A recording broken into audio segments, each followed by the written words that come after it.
Bienvenue à tous dans ce 21e numéro du Rétro, le format court, proposé par les NBA Stories. Ce mois-ci, le Rétro vous est présenté par RookieRepublic.fr, la boutique de référence des maillots vintage.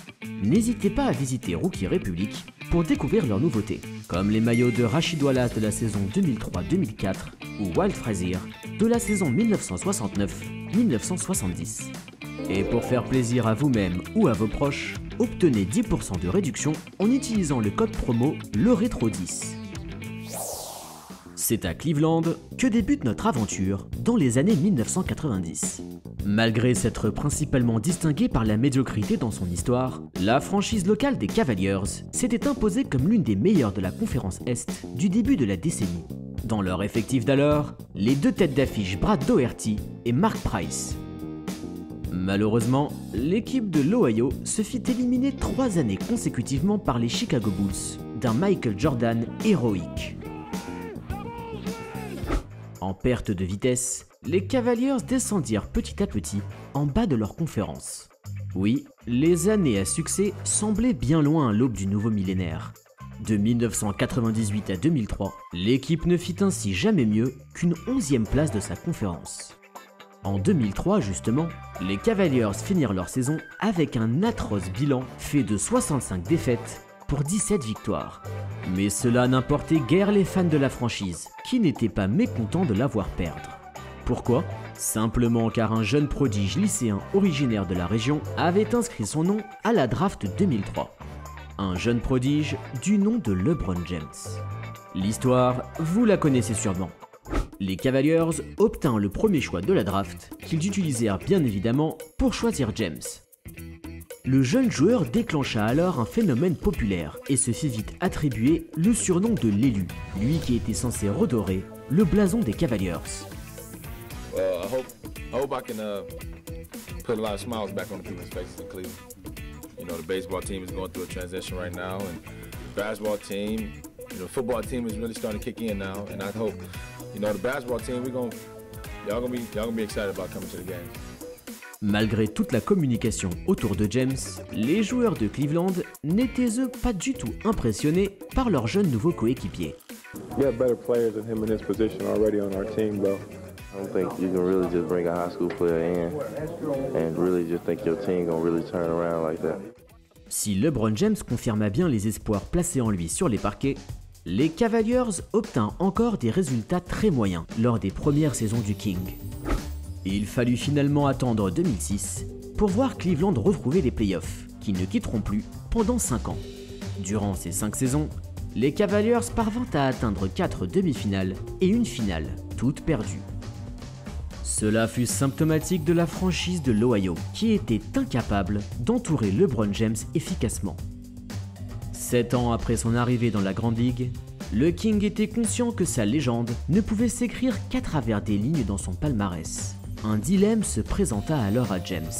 Rester fidèle à son Ohio natal, mais sûrement ne rien gagner, ou plutôt aller voir si l'herbe n'est pas plus verte ailleurs, au risque d'entacher sa réputation. LeBron choisit finalement cette seconde option, qu'il annonça de façon très controversée dans un programme télévisé nationalement. Pendant que les fans des Cavaliers brûlaient son maillot, l'ailier s'en était allé à Miami pour rejoindre ses camarades de draft Chris Bosh et Dwayne Wade. Ce trio de feu plaça instantanément le Heat dans la peau des favoris au titre final. À désormais 27 ans, James avait déjà un train de retard sur les palmarès fournis de Magic Johnson, Michael Jordan ou Kobe Bryant. À Miami, tout était fait pour lui permettre d'enfin décrocher sa première bague. Ce projet commença de la meilleure des manières, car le Heat finit la saison à la 2e place de sa conférence et se hissa sans grande difficulté jusqu'en finale NBA. Jamais LeBron James n'avait été aussi proche de gagner sa première bague. Mais en face de lui se trouvait une autre légende au palmarès nul, Dirk Nowitzki. Arrivé en NBA dans l'anonymat total, sous le maillot de Dallas, l'ailier fort allemand s'imposa au fil des années comme une référence à son poste. À une époque où les joueurs intérieurs étaient cantonnés sous les paniers, Nowitzki fut lui précurseur, en étant très habile au tir malgré ses 2,13 m. Au fil de son ascension, Dirk porta ses Mavericks jusqu'à la gloire des finales NBA 2006, perdues face à une certaine équipe de Miami.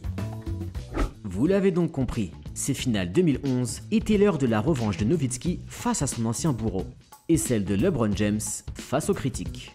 Avec un trio de Hall of Famers fait de James, Wade et Bosh, autant vous dire que le Heat était donné grandement favori face à Dallas.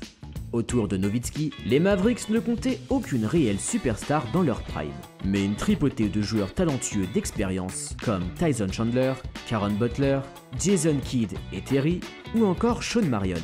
Ce dernier raconta plus tard. Avant même de jouer le premier match, tout le monde disait qu'on allait se faire détruire par Miami. De notre côté, on en riait, car on savait qu'on avait plus de chance que ce que les gens pensaient. Le premier match donna tort à Marion, car, comme attendu, Miami se défie de son adversaire par 8 points d'avance. Avec seulement 84 points inscrits dans ce match, Dallas avait donné raison aux critiques, disant que son effectif vieillissant ne pouvait pas tenir la cadence d'un Miami Heat bien plus fougueux. Avançons donc au match 2, où avec 15 points d'avance au dernier quart-temps, l'équipe de Miami était tout proche de faire le break. Mais c'est alors que le monstre en Nowitzki se réveilla. Car oui, d'une incroyable manière, les Mavericks effacèrent ce déficit, tandis que l'Allemand termina le travail en inscrivant les 9 derniers points de son équipe, y compris le lay-up gagnant avec quelques secondes à jouer.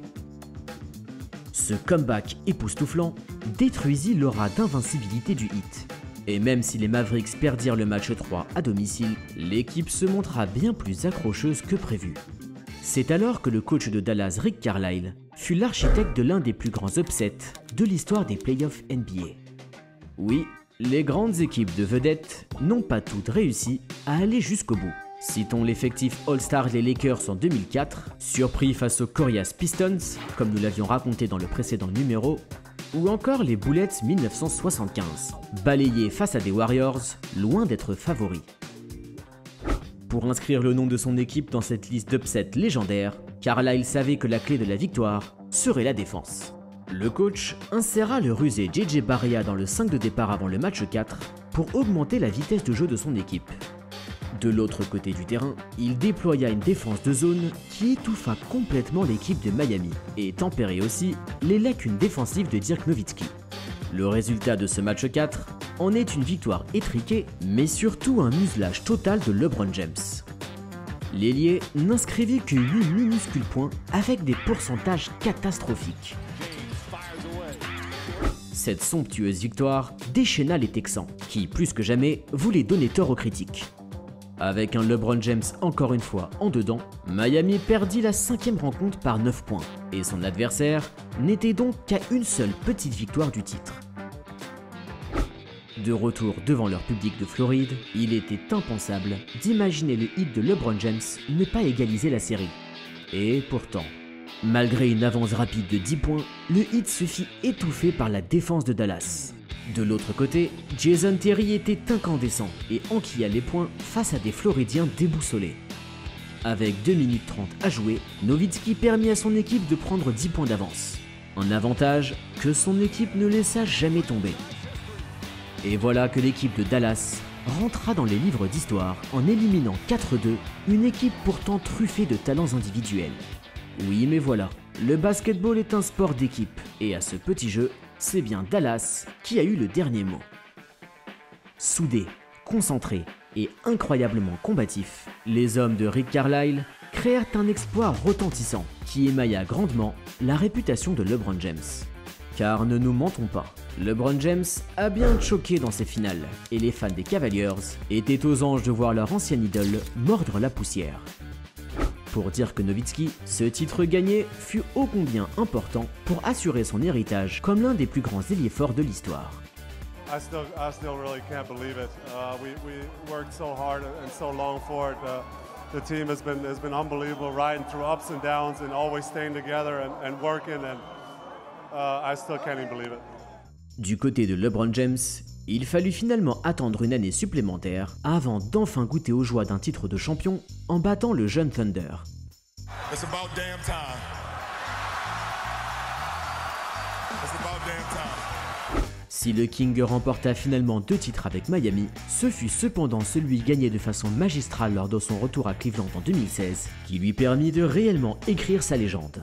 Le basketball étant un sport rapide et cyclique, il est souvent dit qu'avoir une courte mémoire est une qualité précieuse pour obtenir du succès.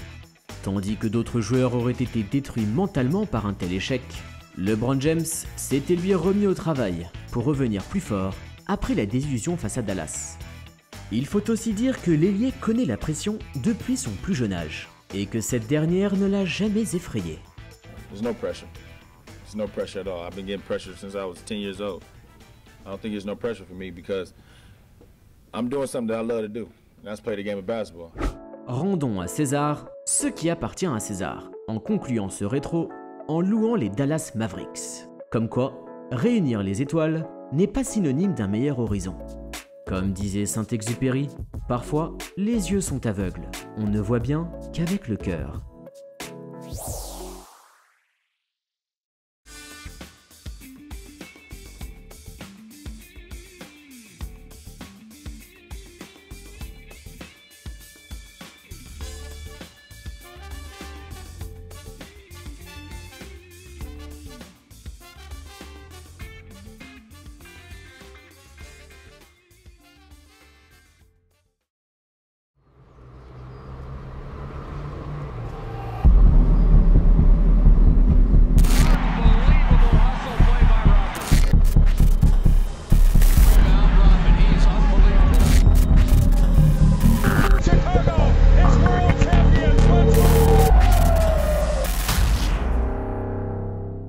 What makes Dennis run? I guess Dennis Rodman.